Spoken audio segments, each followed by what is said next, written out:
बुद्ध बनना।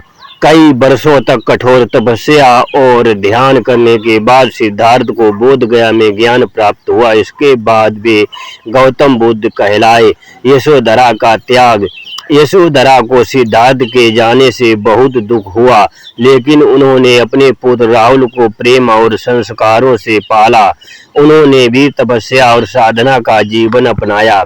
बाद में जब बुद्ध कपिलवस्तु लौटे तो यशोधरा ने उनसे पूछा कि आपने मुझे बताए बिना क्यों छोड़ दिया।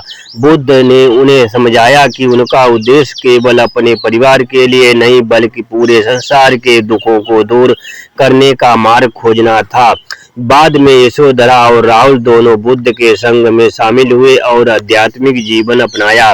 इस कहानी का संदेश सच्चा त्याग, केवल घर छोड़ना नहीं बल्कि संसार के दुखों को समझकर भी सभी के कल्याण का मार्ग खोजना।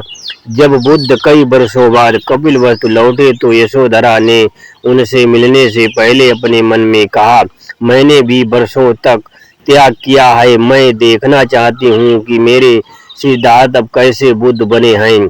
बुद्ध जब यशोधरा के पास पहुँचे तो यशोधरा की आंखों में आंसू आ गए। बुद्ध ने उन्हें सम्मान दिया।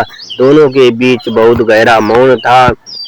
यशोधरा ने अपने दुख को शब्दों में नहीं बल्कि अपनी आंखों से व्यक्त किया। बुद्ध ने उनके त्याग और धैर्य को समझा। बाद में यशोधरा और उनके पुत्र राहुल ने भी बुद्ध के मार्ग को अपनाया और आध्यात्मिक जीवन जीने लगे।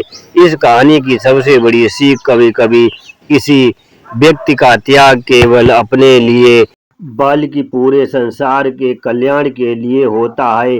और यशोधरा का त्याग भी बुद्ध के त्याग से कम महान नहीं था। नमो बुद्धाय। जय सम्राट अशोक महान।